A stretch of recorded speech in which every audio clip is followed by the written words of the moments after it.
KTO Radio présente À haute voix, la lecture intégrale des œuvres spirituelles majeures. Aujourd'hui, l'Oblat de Joris Karl Huysmans.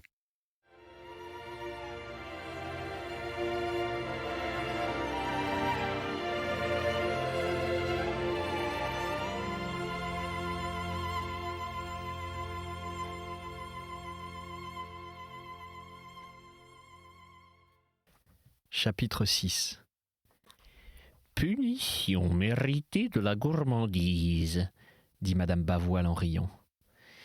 Je renonce au graisseron, s'exclama Durtal en déposant sur son assiette une sorte d'éponge émincée en tranches et dont on avait calciné les bords.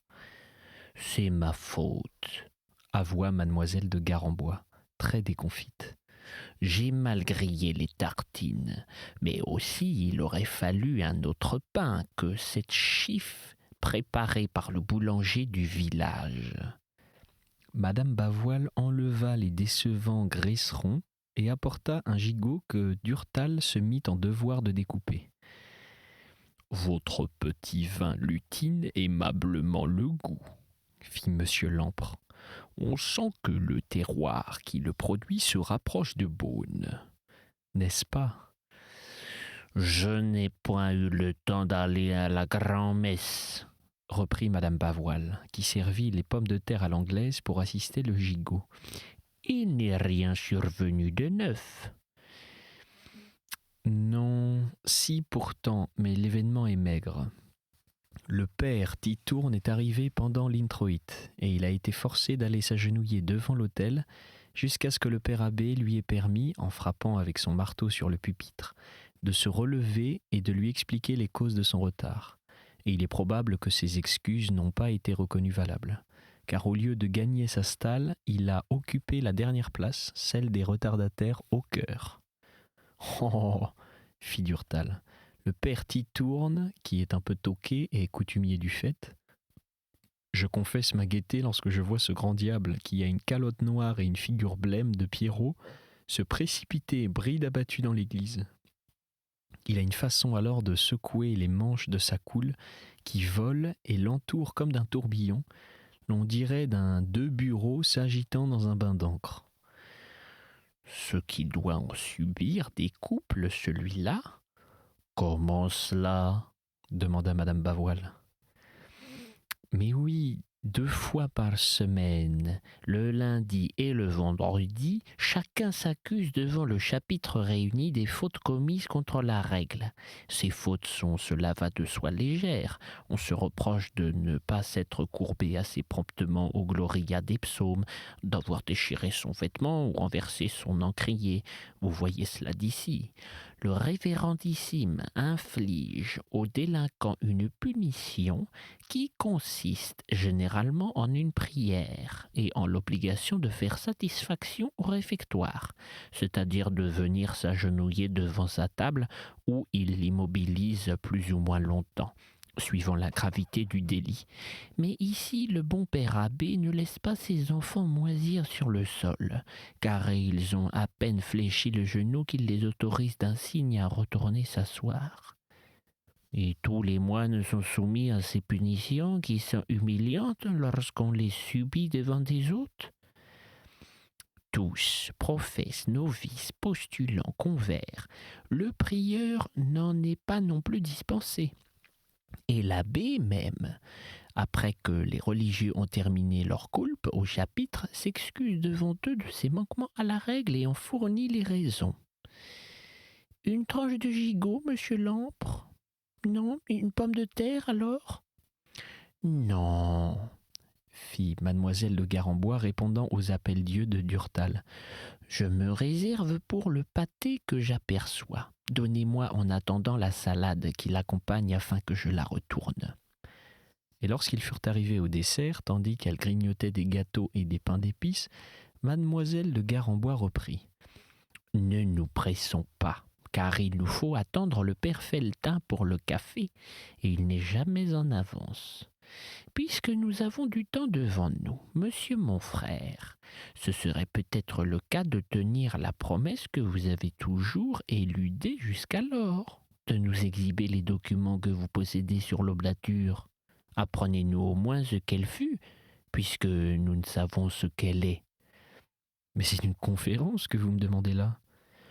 Du tout. Prenez vos notes qui sont rangées avec soin, j'en suis sûr. Lisez-les simplement et ça nous suffira. Je veux bien, moi. Seulement, je vous préviens qu'aucune chronologie rigoureuse et qu'aucune discipline attentive des séries n'existe dans ce déballage de matériaux. Vous me saisissez à l'improviste. Vous devez donc accepter, sans vous plaindre, l'incohérence probable de cette leçon. Entendu, à condition cependant que vous ne nous fassiez pas languir. Durtal sortit et revint au bout de quelques instants avec une liasse de cahiers. Voyons, fit-il, par où commencer ? Par ceci d'abord. N'est-ce pas que l'oblature n'est nullement, comme on le croit, une invention bénédictine ? Elle a fructifié avant qu'elle ne fût implantée dans notre institut chez les prémontrés, chez les Templiers, dans d'autres ordres. On pourrait affirmer qu'elle a été dans le sang du Moyen-Âge, tant elle répondait aux concepts religieux de cette époque. On la trouve en tout cas au VIe siècle, où Séverin, abbé d'Agone, l'un des 2 saints de ce nom qui servent de patron à la bonne église Saint-Séverin de Paris, régit une sorte de communauté où hommes et femmes vivent dans des maisons séparées et mènent une existence quasi monastique, sans se lier par des vœux. On la trouve également au siècle suivant instaurée par les règles de saint Isidore et de saint Fructueux. Ce dernier décrète que si un laïc se présente dans l'un de ces monastères avec sa femme et de petits-enfants, il sera, lui et les siens, assujettis aux règles suivantes. Ils seront les uns et les autres soumis à la juridiction de l'abbé, qui disposera de leurs biens. Ils n'auront de leur côté à se préoccuper ni du vivre ni du vêtement. Il leur sera interdit de causer ensemble, sans permission. Toutefois, les enfants pourront voir leurs parents quand ils voudront, jusqu'au moment où ils seront en âge d'être formés aux coutumes du cloître.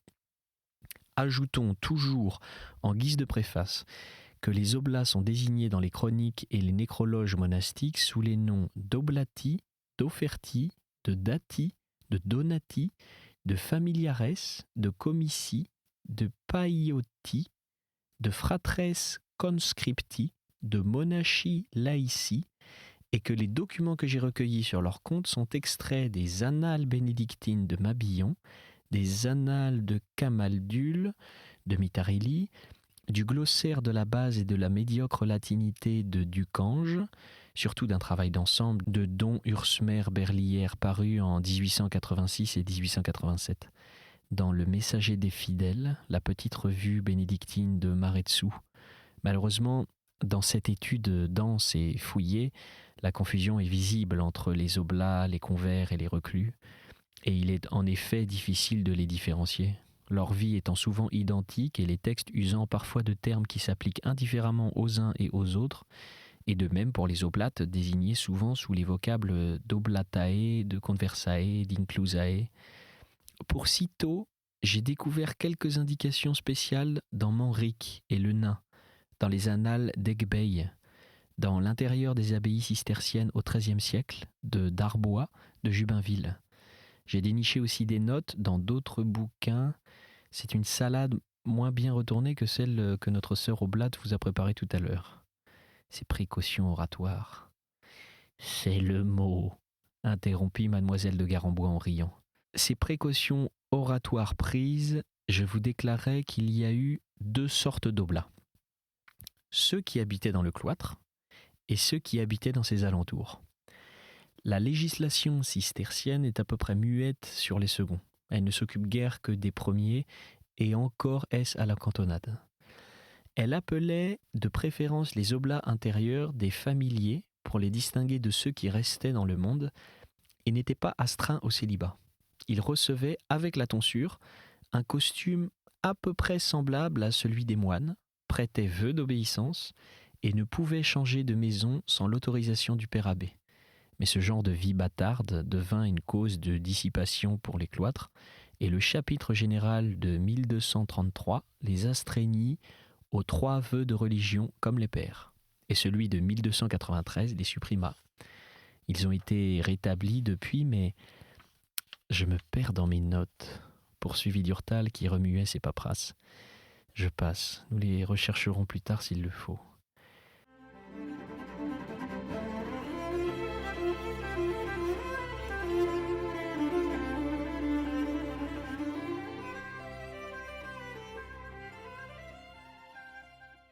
Chez les bénédictins proprement dit, les renseignements sont nombreux, mais combien de fois trop brefs.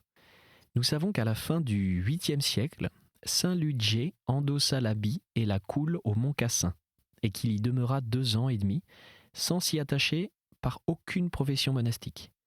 Le même cas se présente le siècle suivant à l'abbaye de Fuldes, Gontran, le neveu de l'abbé Raban-Maur, bien qu'il ne fût pas lié par les vœux conventuels, et qu'il ne fût par conséquent qu'un oblat ou un familier, fut chargé par son oncle de la direction d'un prieuré dépendant de l'abbaye, ce qui prouve, entre parenthèses, que les oblats n'étaient pas moins considérés, au point de vue religieux, que les professes à cette époque.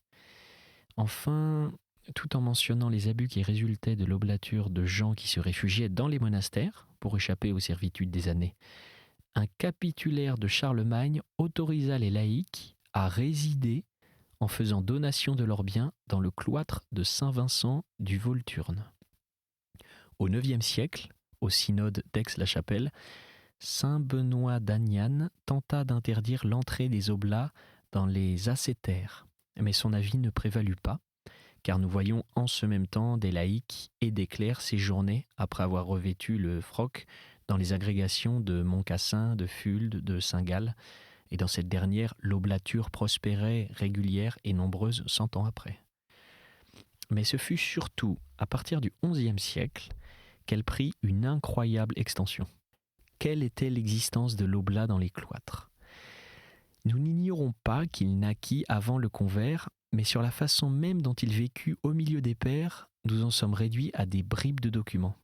À Hirschau, dans la Forêt-Noire, 50 oblats remplissaient le rôle qui fut plus tard dévolu aux convers. Ils aidaient à construire les bâtiments, à défricher, à moissonner et soignaient les malades. Ils semblent bien avoir été les premiers frères laids, les convertis, les barbatis des cloîtres. Puis quand ces frères furent créés et organisés, ils durent commencer à occuper cette situation mitoyenne entre les pairs et les convers qu'ils ont gardés. Les oblats, que l'on appelait païotis au XIVe siècle, subissaient un noviciat de 2 ans. On ne leur accordait pas le titre de frère et ils conservaient le nom et la tenue qu'ils portaient dans le siècle. Ils ne s'engageaient que par les vœux de stabilité et d'obéissance, et de même que les convers, ils n'avaient place ni au chapitre ni au chœur. Par contre, ils étaient admis au réfectoire où ils détenaient une place à part, et ils profitaient de toutes les immunités et de tous les privilèges de l'ordre. « Alors, ils n'avaient pas de costume ?» demanda mademoiselle de Garembois. « Attendez », répliqua Durtal qui fouillait dans ses papiers.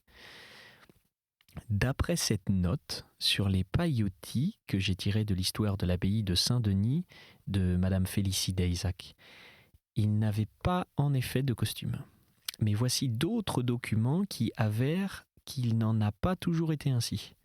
Dans ce livre des coutumes de Cluny, Ulrich voulut que les oblats fussent affublés d'une livrée spéciale, et le concile de Bayeux, cité par Ducange, exigea qu'ils eussent un signe distinctif sur leurs habits. De son côté, Mitarelli, dans ses annales de Camaldule, pense que les oblates de cette branche de l'ordre bénédictin s'attifaient d'une tunique et d'un scapulaire blanc et d'un voile noir. Enfin, parmi les planches du dictionnaire des ordres monastiques, d'Elio, figure un oblat bénédictin en costume. Il est accoutré d'une robe plus courte que celle des religieux et couverte d'un capuchon qui n'atteint pas aux vêtements, ainsi que celui des moines. En somme, ce capuchon est un bonnet, mais moins pointu que la coiffure des pères. Oui, mais dans cette congrégation d'Hirschau que vous signalez tout à l'heure, les oblats ne dépouillaient pas la défroque séculière, dit M. Lampre, et ils n'arboraient pas par conséquent l'uniforme dont vous parlez. C'est un peu la bouteille à l'encre, les coutumes ont changé suivant les abbayes et suivant les siècles. Il est évident que les obligations des oblats dans les cloîtres varièrent selon leurs capacités et selon les âges. Le labeur manuel était réservé aux illettrés et les travaux intellectuels étaient au contraire destinés à ceux qui pouvaient rendre des services comme traducteurs, comme copistes, comme écrivains. Le bon sens l'indique, les uns étaient de pseudo-convers et les autres de pseudo-pairs.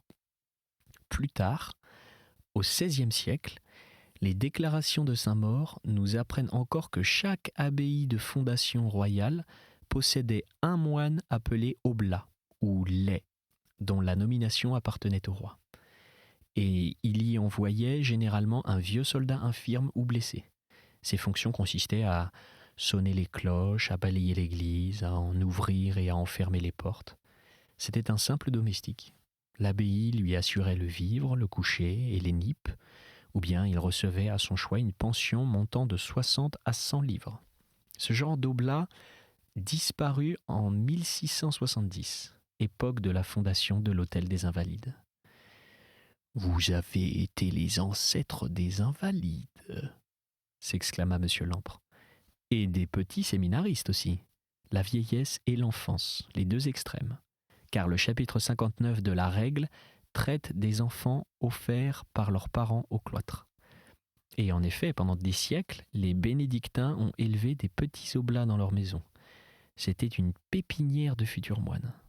À l'heure actuelle, ce système est tombé en désuétude dans notre pays. Mais il subsiste encore, à ma connaissance, dans une abbaye de l'obédience de Don Guéranger, à Saint-Dominique de Silo, en Espagne. C'est malheureux que les cérémonies, et surtout pour le chant, de n'avoir plus de petits garçons dans les cloîtres, fit mademoiselle de Garambois. Évidemment, mais les pensionnats sont un sujet de dissipation et de bruit dans les monastères, qui ont besoin de silence et de paix. Ce genre d'oblats n'ayant aucun rapport avec ceux qui nous intéressent, je ne m'y attarderai pas davantage. Et pour en finir avec les autres, je note que l'oblature claustrale s'est continuée jusqu'à la fin du XVIIIe siècle. Nous rencontrons encore à cette époque des oblats au Mont Cassin, à Subiaco, en Allemagne, en France, où ils furent supprimés avec les moines par la Révolution. L'oblature a repris naissance avec Don Guéranger, lorsqu'il a rétabli à Solesmes l'ordre bénédictin. À l'heure présente, les oblats vivant dans l'intérieur des couvents ont le choix entre endosser l'habit monastique, et alors leur vie est la même que celle des pères, ou garder le vêtement séculier, et alors leur existence est celle des retraitants et des hôtes. Monsieur Cartier, qui a traduit Sainte Catherine de Sienne et Cassien, écrit une vie de Fra Angelico et de denses études sur l'art religieux, a demeuré de la sorte en laïque pendant des années à Solesmes. Voilà grosso modo les informations que j'ai recueillies sur les oblats de l'intérieur des cloîtres. Passons maintenant à la deuxième classe des affiliés, à ceux qui résidaient près ou dans les alentours des prieurés et des abbayes. Cette classe peut se subdiviser en plusieurs séries. Ceux qui prêtaient le serment d'obéissance et ne souscrivaient à aucune convention pécuniaire. Ceux qui s'asservissaient au monastère tout en restant dans leur famille et conservant la propriété et l'usage de leurs biens, à condition de payer un cent dont le taux était fixé par l'abbé. Ceux qui faisaient donation de leur avoir à l'abbaye, qui le leur rendait à titre de bénéfice, ou leur en laissait l'usufruit, ou leur octroyait en échange la subsistance de leur propre logis. « Je m'y perds !» s'écria mademoiselle de Garambois. « Mais non, écoutez, il y avait ceux qui payaient et ceux qui ne payaient pas. »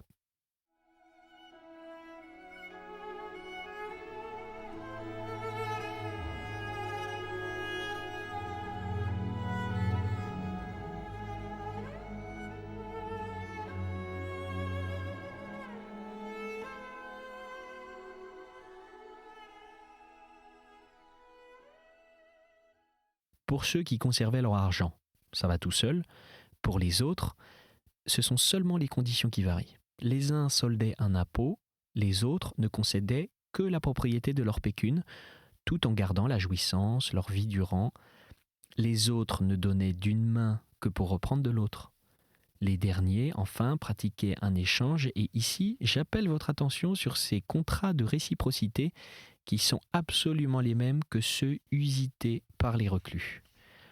À Cîteaux, j'ai découvert un procédé différent encore. Les oblats mariés allouaient à l'abbaye qui les entretenait pendant leur existence une sorte de pension de retraite, car leurs biens retournaient au monastère, moitié au décès du mari et moitié au décès de la femme. La première catégorie de ces oblats extérieurs, de ceux qui ne signaient aucun engagement financier et n'étaient liés que par le vœu d'obéissance, fut la plus nombreuse au XIe et au XIIe siècle. On note ces oblats des deux sexes installés près des principaux centres des congrégations de Cluny et d'Hirschau. La seconde catégorie, celle des gens qui s'asservissaient moyennant un cent et en continuant à être domiciliés hors des clôtures, se nomma, en termes vulgaires, les serfs des 4 deniers. Le glossaire de Ducange nous fournit des renseignements détaillés sur leur compte. Le rite de la cérémonie était une imitation de l'asservissement féodal. Le postulant se présentait nu-pied avec une corde quelconque, quand ce n'était pas celle de la cloche, enroulée autour du col. Il se plaçait sur la tête 4 deniers qu'il déposait ensuite avec ses armes sur l'autel, et prosterné devant l'abbé, il lui jurait obéissance, les mains jointes entre les siennes. Les femmes abandonnaient d'habitude en signe de féauté un bijou sur l'autel, et une charte contenant les raisons et les clauses de cette sujétion était ensuite classée dans les archives de l'abbaye. En voici une transcrite par la petite revue bénédictine et extraite du cartulaire du cloître autrichien de Melk. Elle remonte au XIIIe siècle.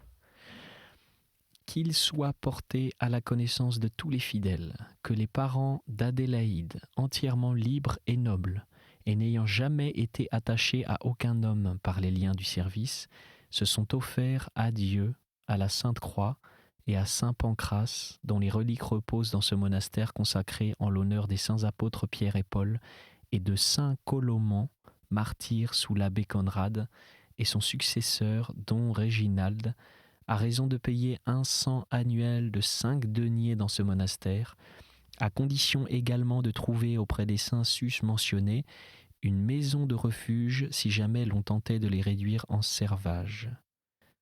Les témoins tant défunts que survivants sont inscrits dans le cartulaire dudit monastère. Ce n'est plus 4, c'est 5 deniers que cela paye, remarqua M. Lampre. Oui, il est probable que les seigneurs et gens riches acceptaient l'augmentation de ce genre d'impôt. Les 4 deniers étaient sans doute le minimum exigé, je le pense du moins. Je continue. Parfois même des seigneurs affranchissaient leurs serfs sous la réserve qu'ils acquitteraient une redevance à une abbaye. Voici un modèle de cette sorte de charte. Celle-là date du XIe siècle et provient du Trésor des anecdotes de Bernard Pez. Adélard donne à l'abbaye de Sainte-Emmerane à Ratisbonne sa propre serve Théoburge avec ses 2 fils, Adold et Hénold, à la condition que cette serve paiera chaque année la somme de 12 deniers à l'autel de Sainte-Emmerane et ses 2 fils, à la mort de leur mère, un cent annuel de 6 deniers. Quant à la 3e série, celle des bénéficiaires et des usufruitiers, elle paraît avoir été nombreuse et justifiée surtout par ceci, qu'en dehors même du désir de participer aux prières des moines, les oblats voulaient obtenir le droit de sépulture au cloître après leur trépas. Et les promesses des abbés et ses affiliés n'étaient pas vaines. La preuve est qu'au XIIe siècle, entre les 2 abbayes d'Admont et de Salzbourg, il fut convenu que dès que l'on aurait appris le décès d'un oblat, dépendant de l'un ou de l'autre de ses couvents, on sonnerait le glas.